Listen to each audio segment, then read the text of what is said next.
much for coming tonight. I understand it's a very busy week in New York, so I appreciate your time and energy getting here. My name is Ted Holland. I'm the Interim Director of Exhibitions here at Pratt Institute. Tonight's event is being presented in conjunction with Rug Life, which is a nationally touring exhibition that we are hosting downstairs at Pratt Manhattan Gallery. The Rug Life show was curated by Judith Hoos Fox and Ginger Greg Duncan of Curators Squared, and it was organized by the Museum of Craft and Design in San Francisco. In case you've not had an opportunity to see the show, after tonight's talk, the gallery will be open and you can walk through. These three wonderful people have agreed to maybe lead sort of impromptu tour through the show. You can ask them questions about any specific artwork, and I hope that you can stay. If not, the show is on view until May 23rd, so you have a little bit more time. I'd like to thank the Kobe Foundation for their generous support of Rug Life and for their generous support of our exhibition's programming. I'm very excited for tonight. I don't know if you guys already know that. I'm very excited, and I'm happy to welcome our panelists. I'm going to read their bios, so bear with me. Johanna Herr is an artist, educator, and activist whose work explores state-sanctioned violence in the U.S. She holds an MFA in sculpture from Cranbrook and a BFA in fine arts from Parsons.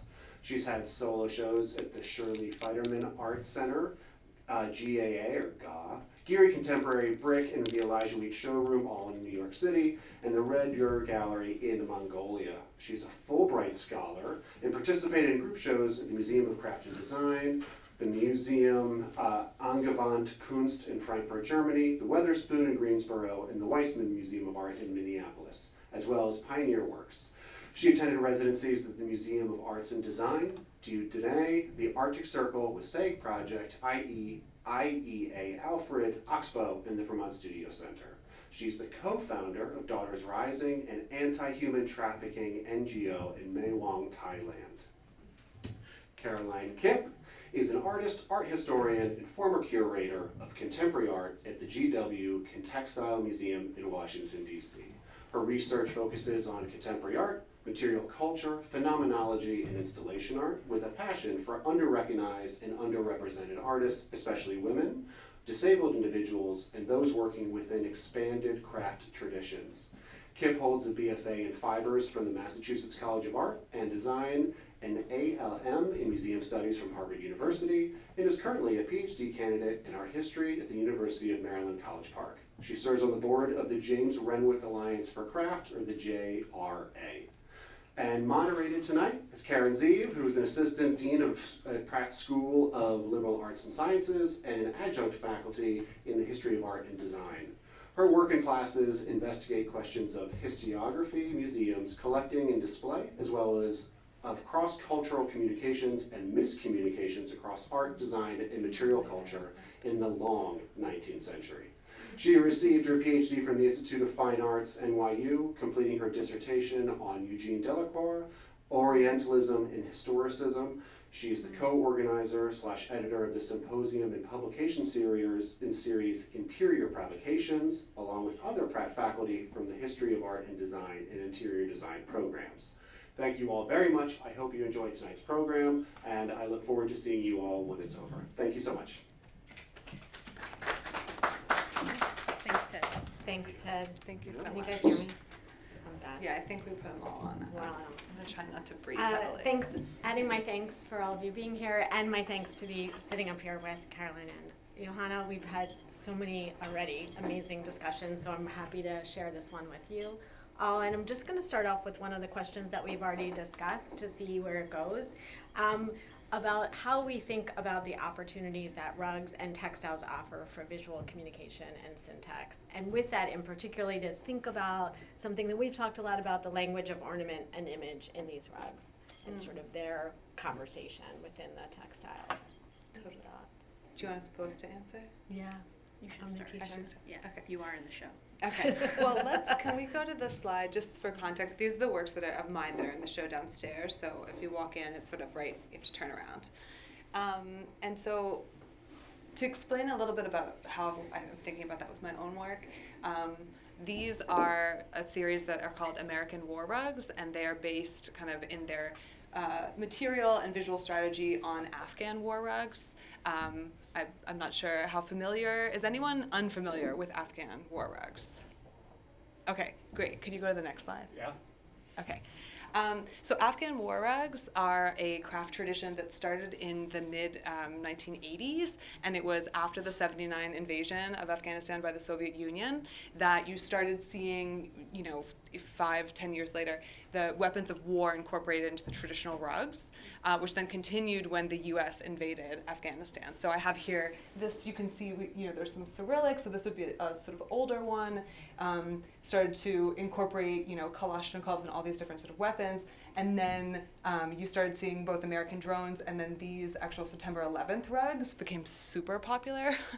And so that I had always been really interested in these because they, in a way, sort of circumvent the traditional rug market because they were originally collected by Soviet soldiers and then by U.S. soldiers. So they just became this kind of like cult classic kind of thing where they just are this bizarre sort of item.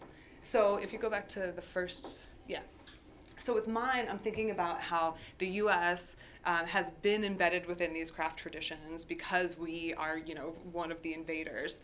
And so I wanted to kind of insert myself into this tradition and continue it and expand the repertoire of the histories that I'm talking about to different aspects of U.S. state violence, both at home and abroad. And so these are both about mass shootings. So this one is the one that was in El Paso in the Walmart. This one was the one that was at Mandalay Bay Casino in Las Vegas.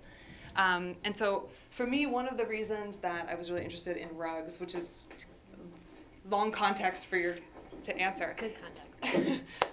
Is that I think rugs are something that inherent, they bring warmth to a space. They literally bring the room together, right?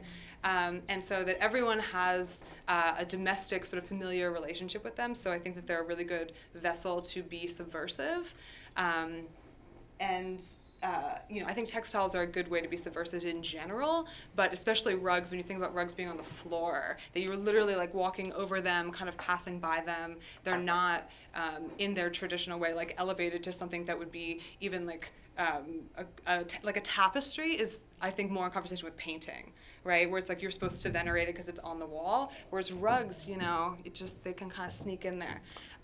So I was really interested in sort of using the iconography and the strategies of the Afghan war rug, but then also trying to make them more provocative as kind of a speculative domestic object if we have really had to deal with the violences of the U.S. in our, daily lives more directly. Yeah. I think Joanna just gave a really great answer, but and your question is so broad that this is the whole conversation for this entire time we have together. But the most succinct answer I think I can give is that what we would consider decoration, right, ornamentation, has a really rich and deep history across many different cultures that we often overlook, especially in a contemporary context, and textiles in particular as a materiality, whether it's rugs or another type of textile, is the first sort of architecture of the body, is our first sort of interaction with the world from the moment we're born until we die.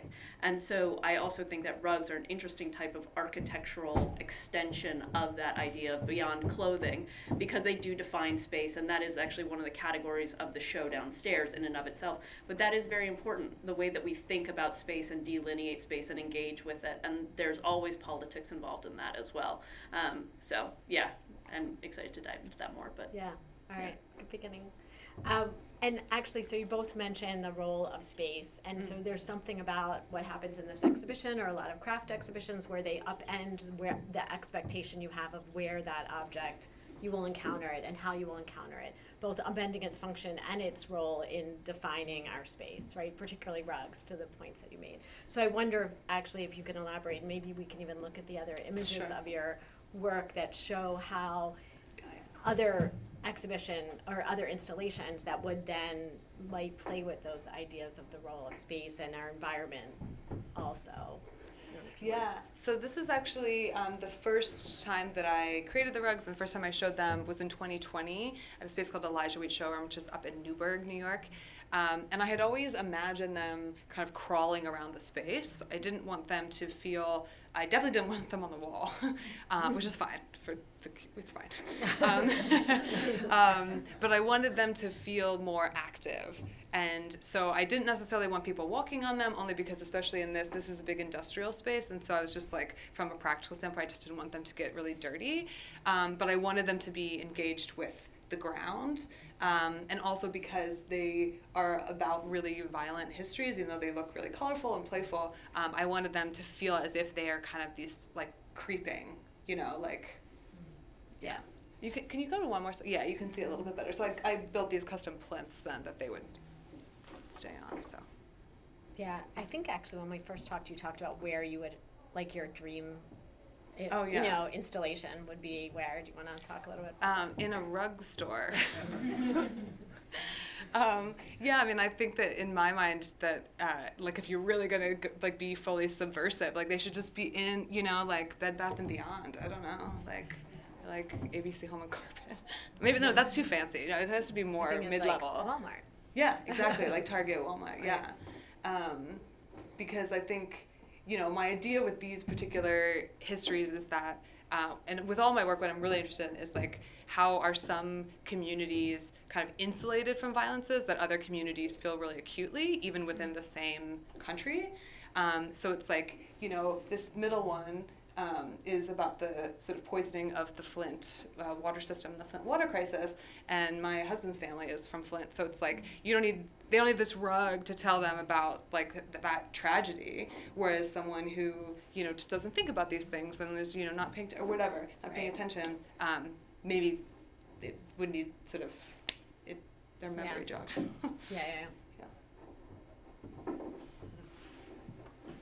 I went on in my own tangent in my head. I was actually thinking about sort of authenticity in the context of your rugs, to be honest, because the fact that you're engaging with what would be considered like a commercial good, like something that was made specifically for essentially a tourist type trade in a way. And I was thinking about how there's a really long tradition of that across different craft media in particular. So I was thinking about that in the context of Walmart. What does that mean to have something that like, in a different context, someone might assume has like a very deep cultural tradition, but actually was specifically created for a foreign market, more or less. And so what does that mean in the context of something like Walmart, where you have all of these different things coming together? So you could ask your original question again. Oh, display, right. Okay, so what does it mean to, right, I got there. Okay, so thank you. So what does it mean also to have the works on the ground or on plinths, right? And I think I really love the fact that the installation has that, quite frankly, because not only because that is the way that, if the rugs were designed to be seen on the ground, that we are actually getting to experience them while still having to navigate sort of the territory of what does it mean in an exhibition to both like allow the audience close, but also control them and not necessarily let people step on the work, but engage with it as closely as possible. And of course, some of the works are not intended to be ever put on the ground or viewed that way, but it creates an interesting dynamic and a different sense of perspective depends on which work that you're looking at. And something that you, we'll see it a lot in like Persian carpets actually is that, and I mentioned this because of the way, the orientation, that like depending on which angle you're looking at a Persian carpet in, it will reflect like a different depth of color because of the wool or the silk that's in there. So it actually has like a direction the way that you imagine velvet does. A lot of rugs do as well. And this is like an active consideration that goes into weaving these sorts of things. So I think that even though all of these rugs are not building on that tradition specifically, but for most of us, when we think valuable rug, valuable carpet, we think Persian rug. And so there's always going to be that dialogue sort of happening with that, regardless of what sort of tradition one is engaging with in that way. So that's why I really like that we can like look down on these pieces and move around them in a different way versus like engaging with the language of painting, like you mentioned, with being on the wall or tapestry, right? So, right. Except for that it also recalls, speaking of older rugs, also like that a lot of these were, like a lot of rugs used to be used as on the wall and to maintain heat or to create shelter, right? So it also brings us back to other functions that might seem like they're not functions, but actually are just older. Yeah, absolutely. And I mean, like, Persian type rugs or like very like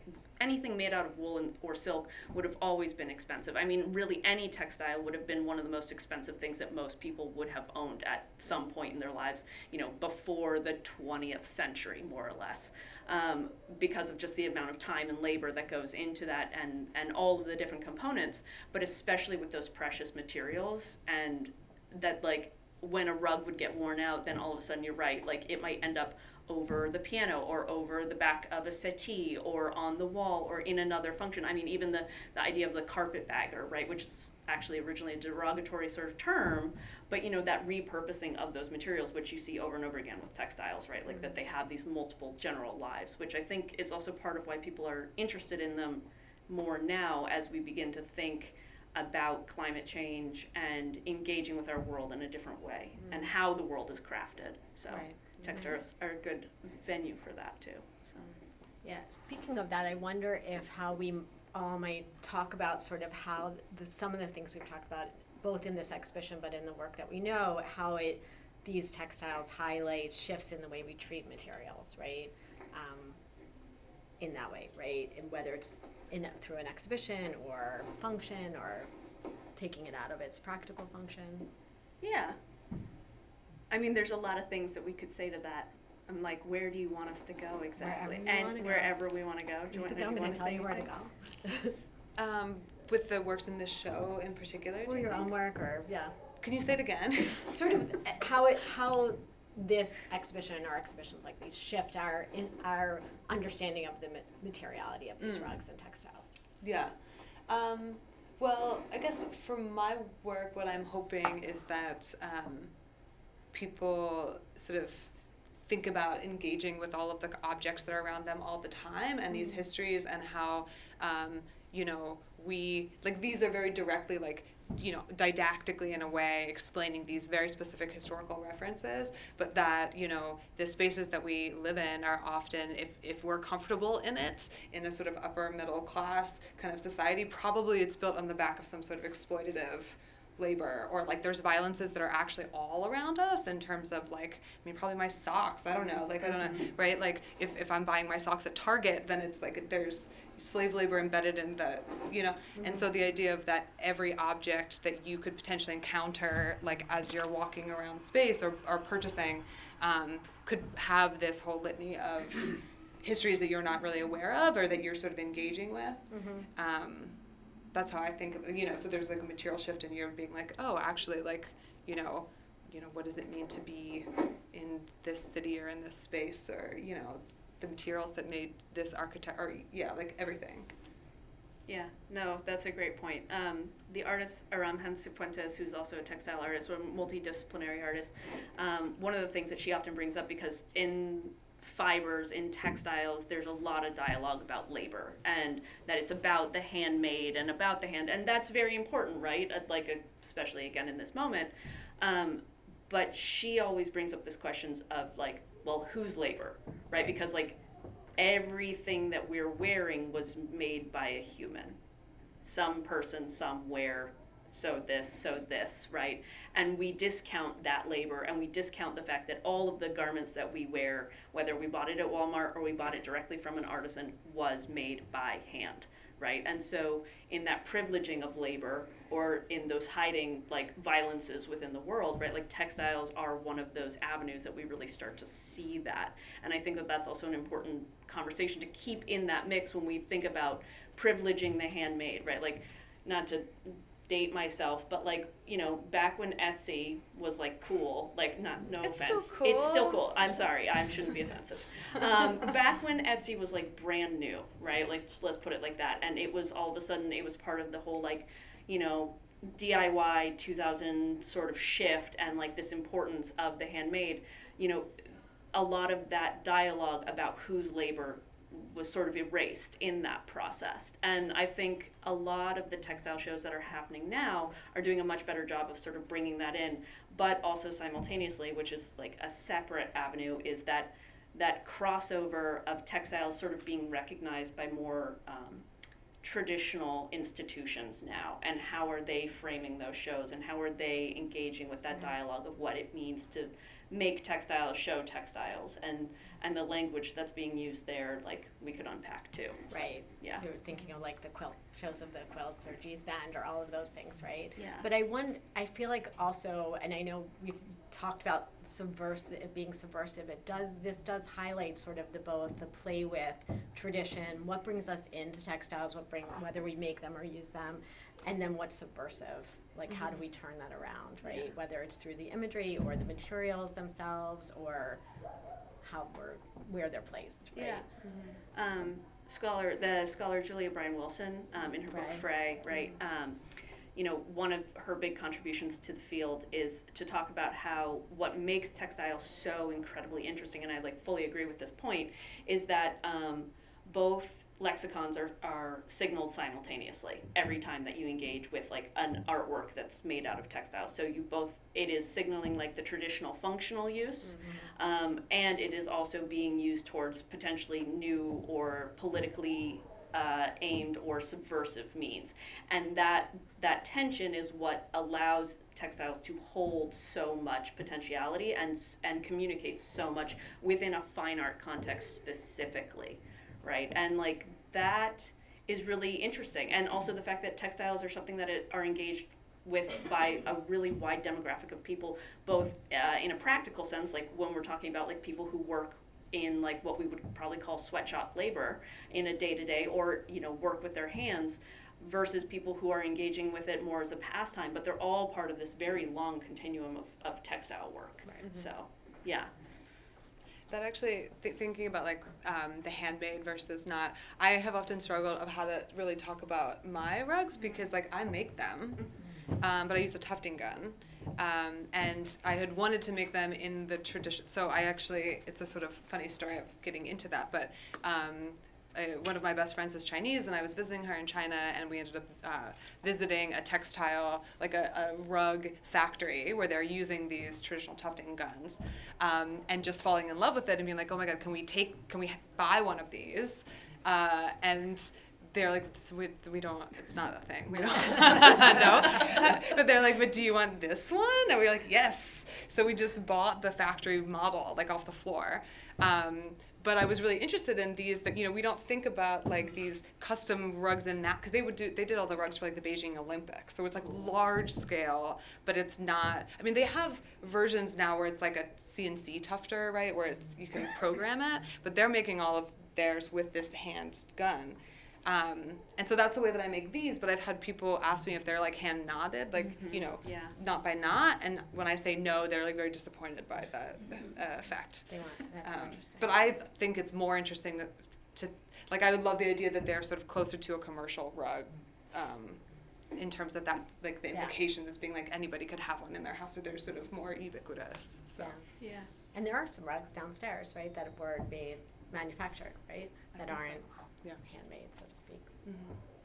But yeah, also that line between what is handmade and what isn't, right? Like this constant tension between where technology or like the tool is allowed to come in versus not. And you have the purists who think like, oh no, it has to be totally done by hand. But then, okay, well, like if this is like an upright like carpet loom, like the loom is still a tool. Like, do we only do backstrap weaving? No, of course not. But especially in the craft world, this is a constant conversation of like, where is tech allowed to intervene? When does it become design? And this sort of fluidity is what makes it interesting, right? Like, it makes your work like more interesting on top of everything else because it's another layer in which you're engaging with.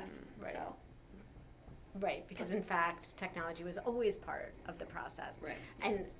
And actually in craft, often I think there is a focus more on the process than actually on the maker in that way. Mm-hmm. And so it's worth also a conversation about how, like, even the name of the maker, no offense, right, starts to how we've changed how we look at craft rather than a community. Because there's so much about it, I think, that that encourage us to think about community making. We were just talking about embroidery and passing it around and like it being made by a group, quilting, bees, things like that. And that somehow is there something in that how the art world has shifted our thinking about the making in that way. or the community aspect of it, or the community aspect even of the use, like a rug, we all walk on it, we all sit on it together. I mean, well, the traditional art world with a capital A loves the lone genius, Right. Which is also its own like nonsense myth, too. But that sort of idea of, I mean, it goes back to the idea of the original, right? Too, like why prints are not considered like a primary medium, which is like absolutely nonsense because it's got a reproductive quality, right? And can be made over and over again, which then comes back into the technology question too, of like, oh well, like you didn't really make that. Right. But so does this allow then things that are like the rug more subversive because it sort of pulls at that a little, even if we have the maker's name next to it? I think so. Yeah. Although I mean, I have a complicated relationship, I think, with the idea of something being subversive, and in a good way. Like it's a good like sort of dialogue, and I'm glad that is one that goes on. But one of the things that like we talked about before was like that subversive is oftentimes used as a framing for textiles because people don't know how to engage with it, right? Like because they maybe have never encountered it in a fine art context before. So in that context, yes, it is a subversive sort of thing. But textiles are ancient. Like people have been making textiles and new forms of textiles and new types of imagery forever. So it depends on, in that sort of subversive framing, there can be a little bit of erasure that goes on as well. Yes. Too. So, yeah.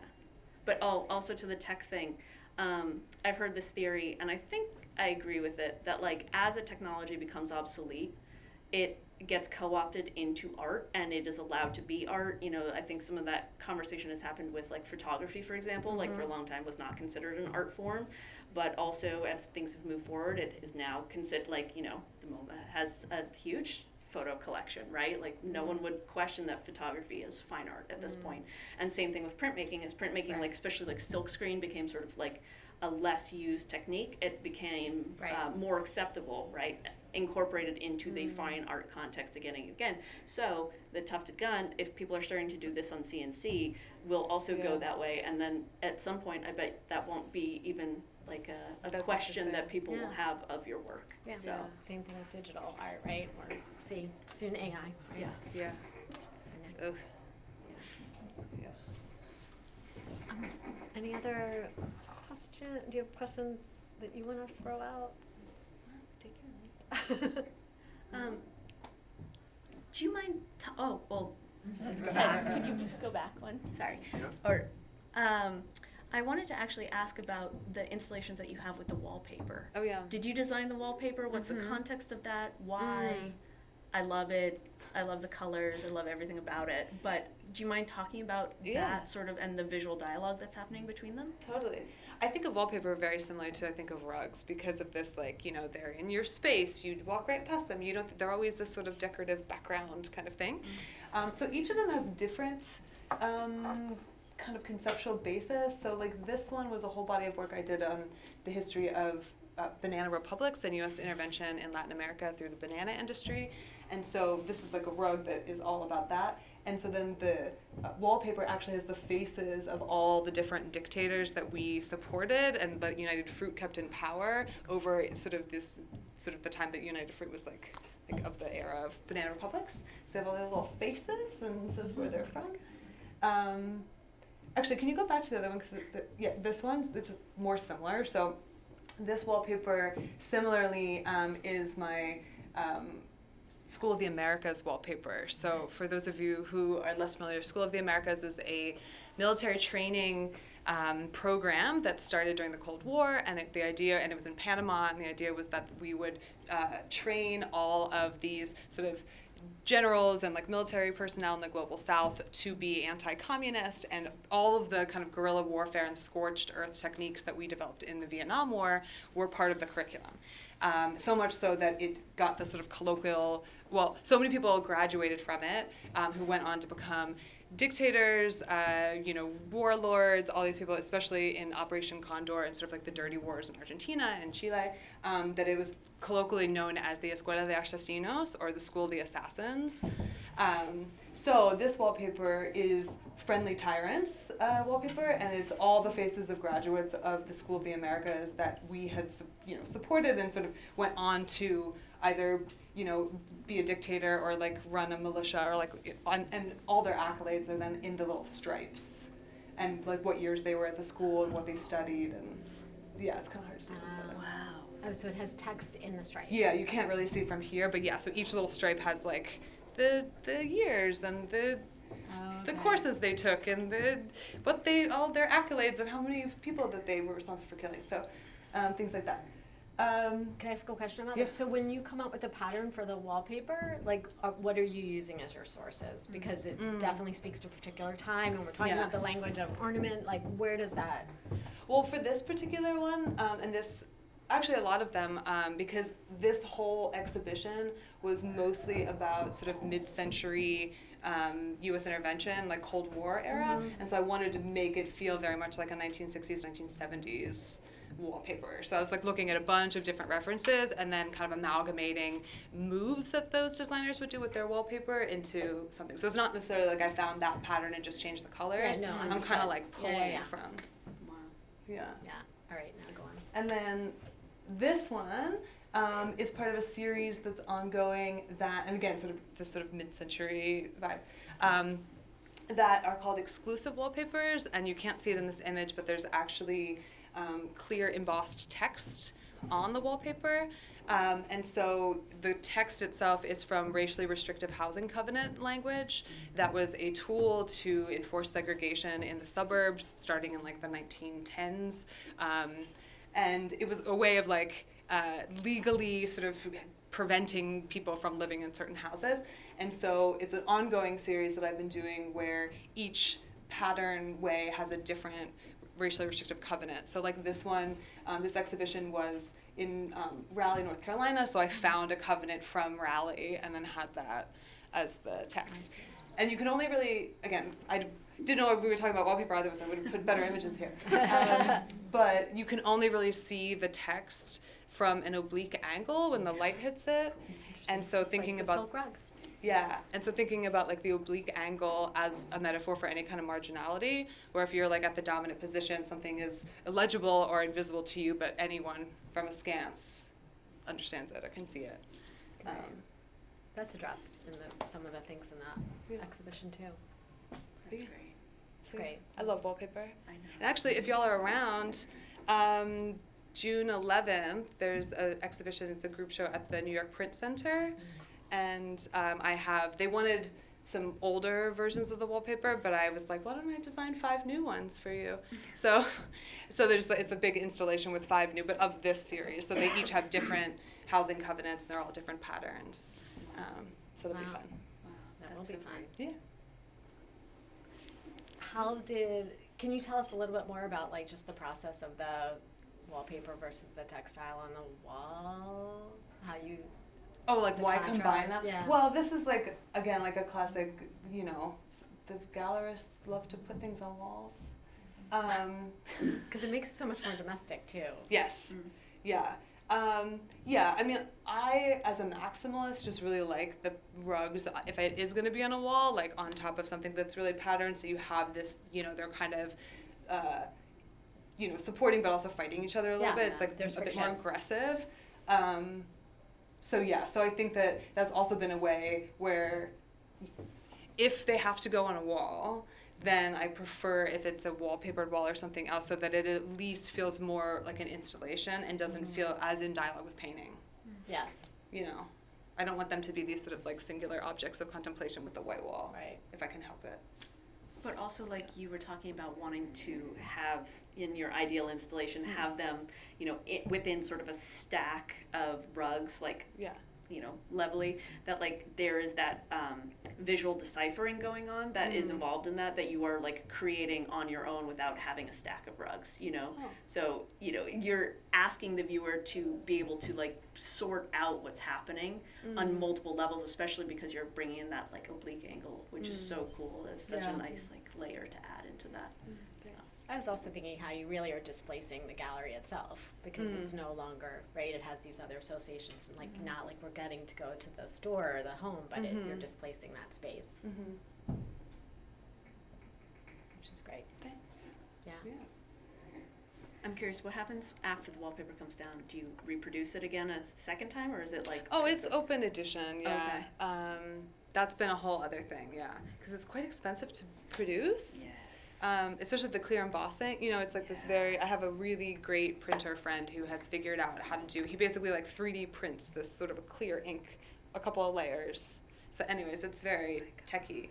But yeah, so it usually is like if you're going to have an installation of it, it has to be reprinted and reinstalled. So it's been something tricky in terms of thinking about like how it can be collected. I know it's gross to talk about, but you know, it's like. That's part Yeah, of it. it's like I don't know. 'Cause Do you it's- just and then what if you move and then it's like do we have to print more? I don't know. Yeah. Yeah. Well, because also is it like is each piece standalone or is it like an installation? Right, and then like how much would you have of it? Yeah, I don't know. No, this is a theoretical problem that no collector has come to me and Said, and "I want the seriously whole thing. inquired. I yeah, want the whole thing. Exactly. So I guess we'll But then you cross take that it bridge when apart. we come to it. Yeah. Yeah. It does though speak to sort of the integrity of these things as art objects versus craft or space, right? And then also like, you know, how it, like in the notion, you know, even just thinking about time and the process of making these, like what's the like which pieces and which process, right? Mm-hmm. Yeah, that's great. Thank you. Should we Any have- questions from the audience? And then we can go Well, I have a question. for it. I am very interested, you guys touched on it a couple times, but I'm very interested in this division / slippage between artist, designer, craft, non-craft, as these sort of roles become relaxed a little bit and these distinctions become relaxed.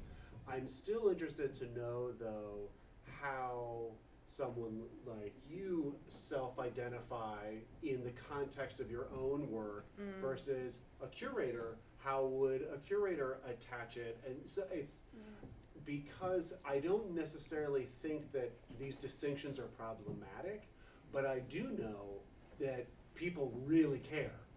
And it was very apparent over the course of Rug Life how visitors to the exhibition were identifying and sort of trying to almost create distinctions when it came to especially tech and who made it by hand and who didn't, and how did that affect their relationship to the object itself.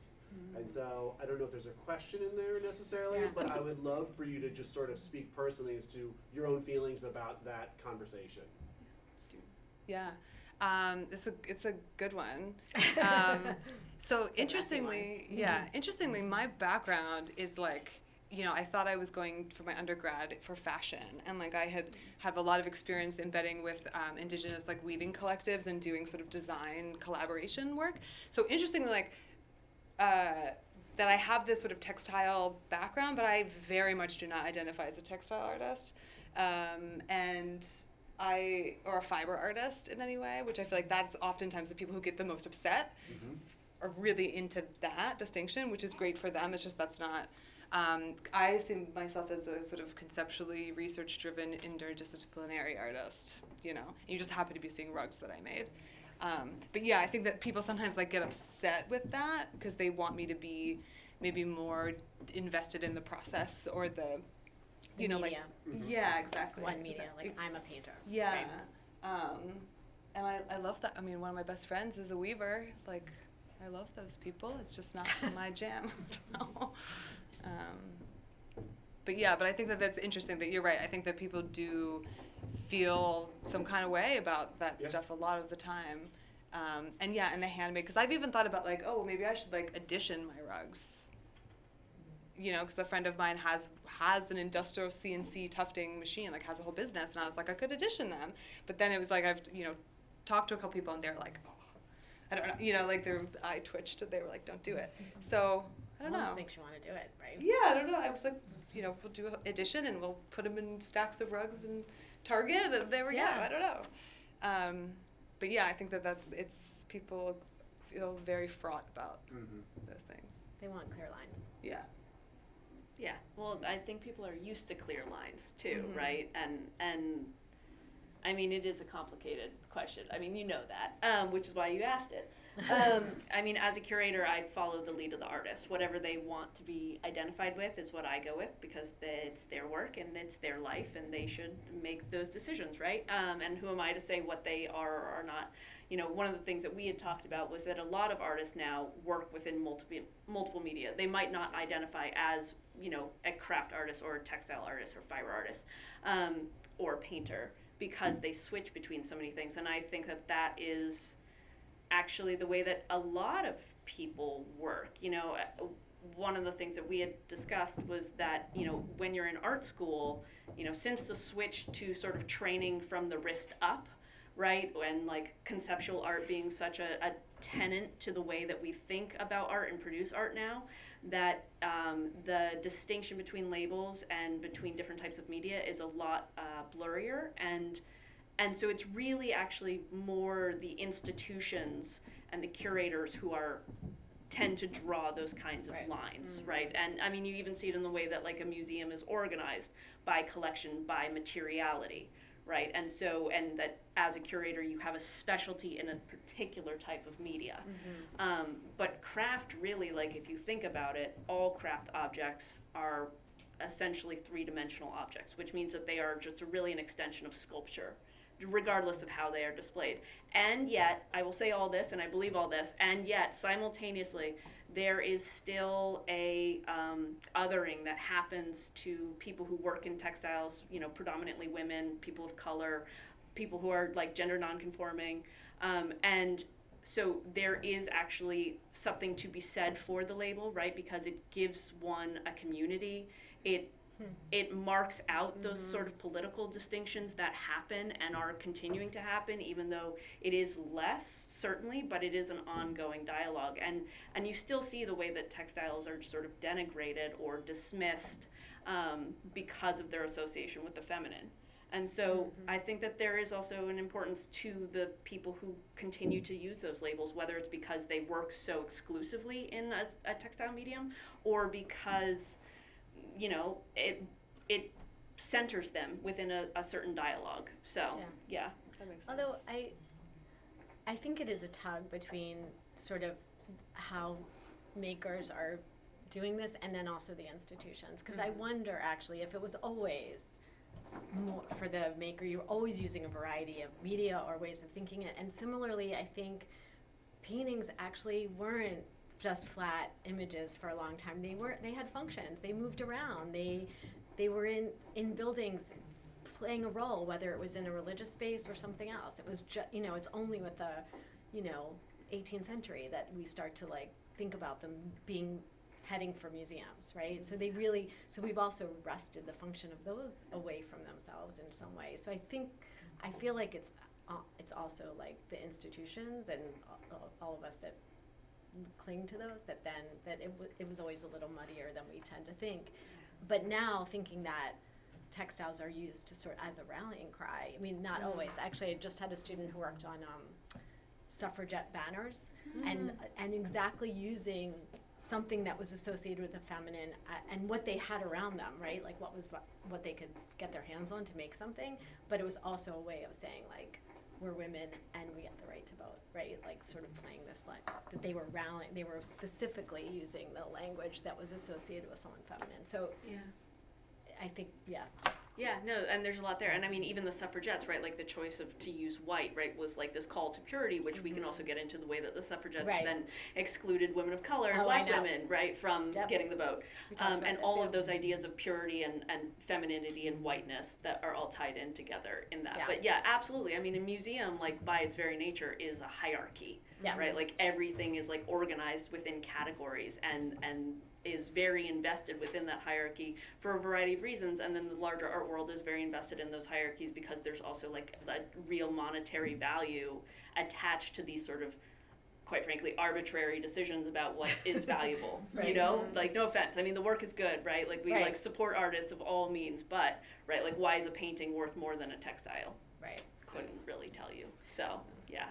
But I hope, actually, maybe this is a little too rose-colored glasses, but that it's actually a shifting of communities right now, and that's why this is happening. Like we're gonna reshuffle or reconsider what we call community and how we make community.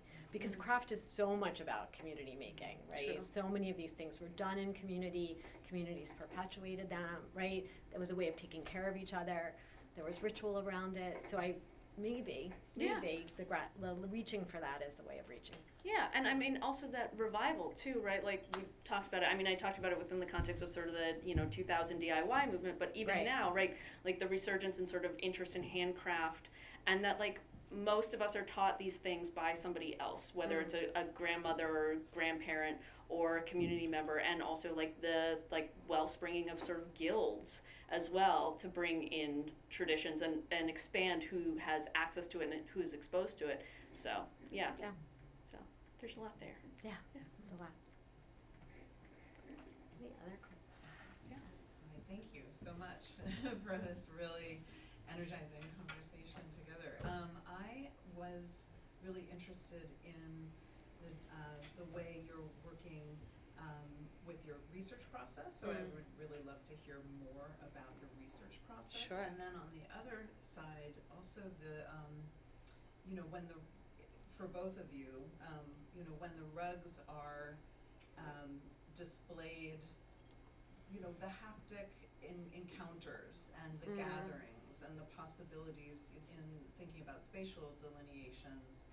The rugs are circulating. They were your first ones were made for kind of export and tourists, and then how you're interested maybe in your practice and how you see craft practice at the moment and rug making with gathering and making new opportunities for haptic and interpersonal relationships within this contemporary art situation. Well, in terms of research,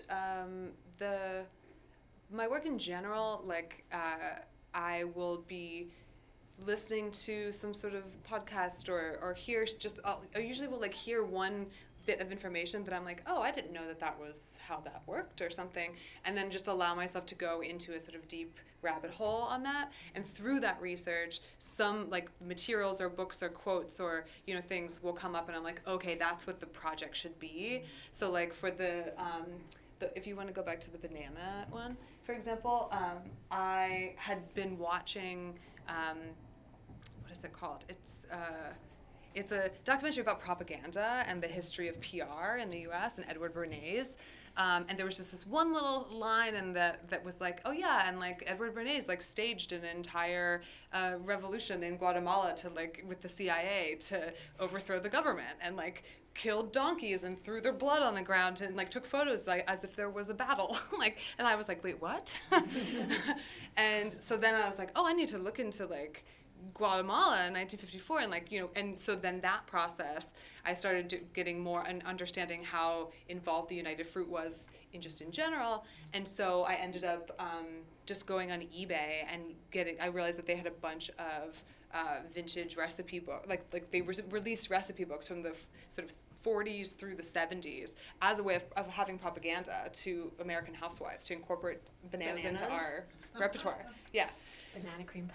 Yeah, and so then I was like, okay. So then I got those, and I ended up, I don't have it here, but I have a bookmaking practice, and so I was like, okay, well, what if we could tell the history of this as if they were recipes? So I remade a banana recipe book that's called the Banana Republic recipe book, and told those histories in the same format and repurposed 1970s Chiquita brand images of these wacky food photography and that kind of thing. And through that, then I'm like, okay, well, these are the iconography, sort of the icons that are standing out to me. So if I'm going to make the rug, the infrastructure of United Fruit was so integral to them taking over in Honduras and these places. So they built railroads. So you have railroad cars. They had their own fleet of boats and that kind of thing. So then it's as the research goes, and I wanted to do a rug because I had already started the rugs at that point, but I started collecting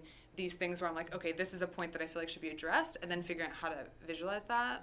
Mm-hmm. You have octopus tentacles because United Fruit was called El Pulpo, the octopus, because it had its tentacles in all these countries.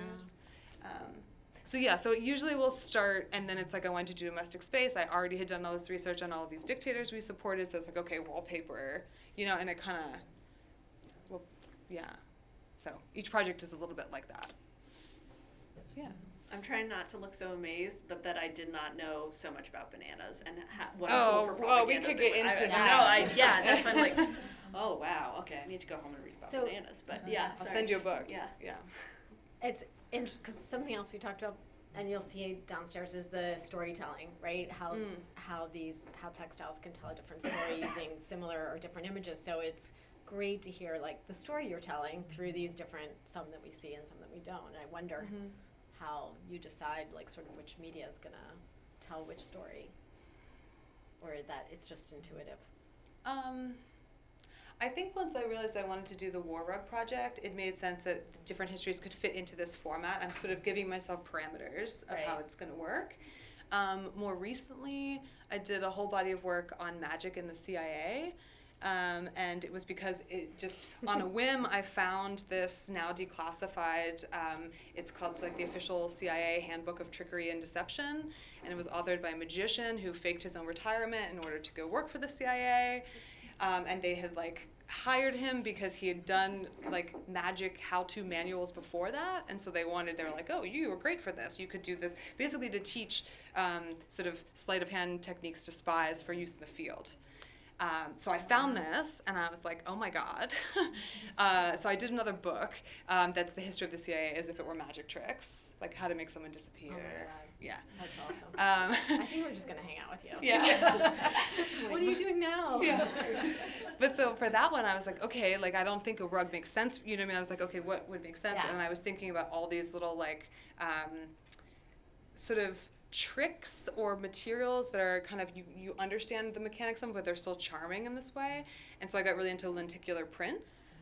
So which are those like the image shifts if you move it. It's like, you know how it works, but it's still like, wow. So I did a whole series of these massive lenticular prints that had to do with these different histories, and then these frames. I mean, I don't have images to show you, but like frames then that had all this iconography that was part of the research for each of them embedded, and then had secret compartments that you would like open up, and then little objects were in there. Sounds fun. But because I was like, oh, magic, it should be fun, it should be playful, it should be like surprising. Right. Yeah. Sounds great. Yeah. That's awesome. I love this so much. Yeah. And also a part of that surprisingness, like one of the things, one of my research interests recently has been in trickery and trompe l'oeil and like how visual trickery operates, but thinking about that too, that like its playful nature, or the way that we perceive it as playful, is actually sort of can be a veil for hiding like much more like subversive actions, but simultaneously that playful is sort of one of those labels that gets assigned to things, much like the feminine, right? Like it is a label that is used to define what is serious and not serious within, especially within an art context. And just in the same way that like, Parker and Pollock talk about the way that assigning things as feminine was a way of defining what was not art, and thus what is art in the center, right? By the periphery of like, oh, it's male and it's serious and it's all these things. And I've been thinking a lot about trickery, so it's great to hear you talk about that work in so much more detail. So thank you for asking that question and like having all that come out. That's like, I'm super excited.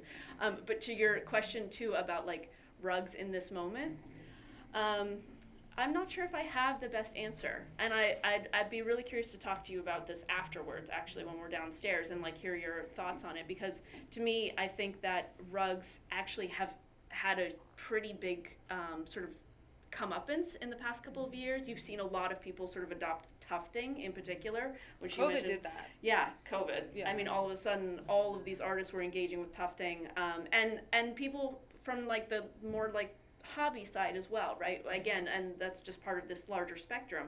And I think part of that, at least in that technique, right? Because I mean, there's many ways to make a carpet or a rug, but in this sort of interest in tufting in particular, there's a certain immediacy that's involved with it. It has a language that is akin to drawing in like the way that it is manipulated and can be used without having to pre-plan. Like if you were gonna make a knotted rug or a tapestry weaving, you have a cartoon behind it, you have the mock-up so that you can understand where you're going every single pixelated step of the way. But with tufting, you can be more freeform. You can like actually cut parts of it out, I believe. I mean, it will like mess with the under structure, but you can revise, you can shave it down, you can have this playfulness that doesn't involve as much pre-planning, and I think that appeals to a lot of people. So while I don't think that was the answer that you were necessarily looking for, that is like one of my thoughts about rugs at this moment. But yes, come talk to me afterwards. Yeah. Any other questions?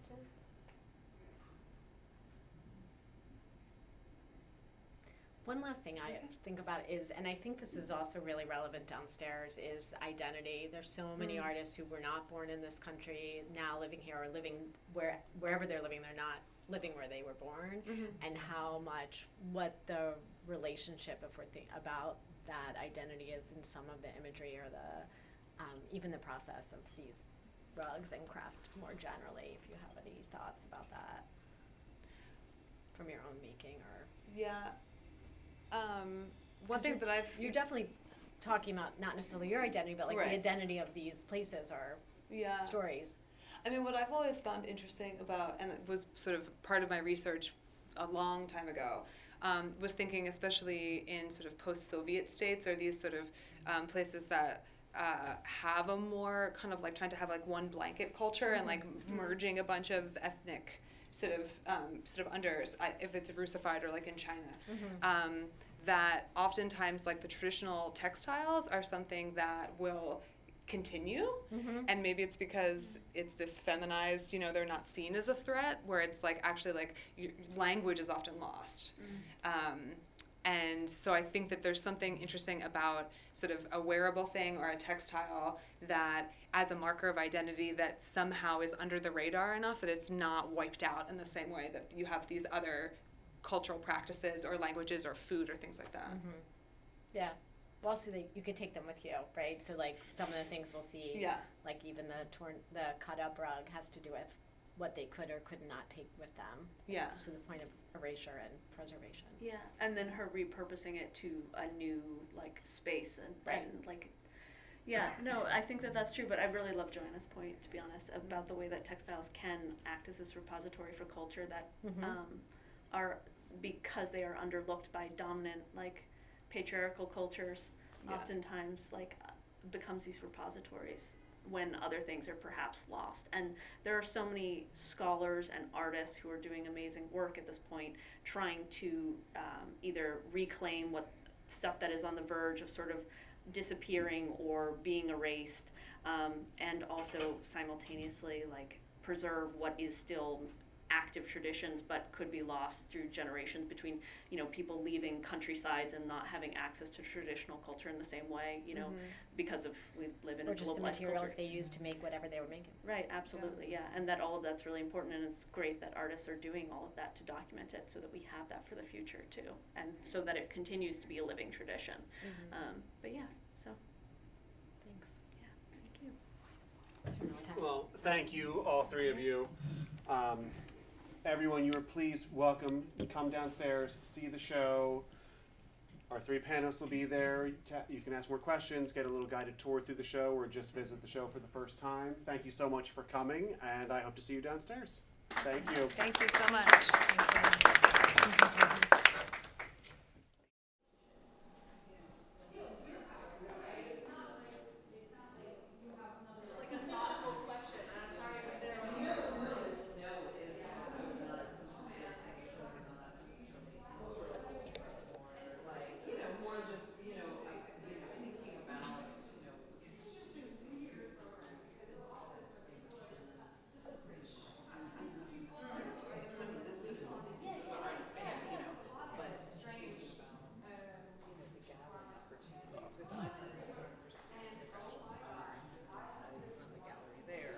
So I'm also in an academic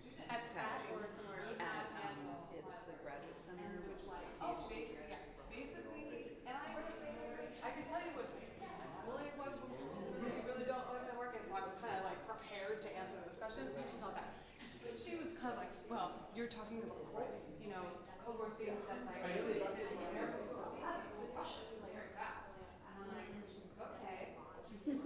Sure. I'm American, and I'm making work about. You're not showing the other side. And I'm like, I'm talking like America versus like itself. And I'm like, what? And she just was like, wait, hate yourself. So I mean, honestly, the fantastic. Because then everyone right to yeah. And it was, so I couldn't even get. There never had a start happening. I could not get through my presentation. It was just so like. Oh wait a minute. Like she just like cracked me this whole thing.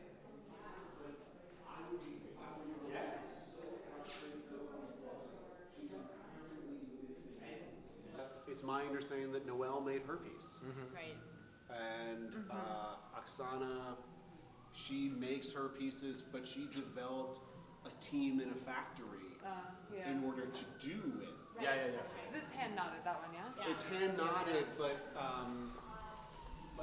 in the course of her process, she ended up like developing a team of assistants, and now they make traditional kilim rugs. Oh, it's woven then? Yeah. Okay. They make traditional Oh, kilim wow. rugs now for sale, but they also help her make her art.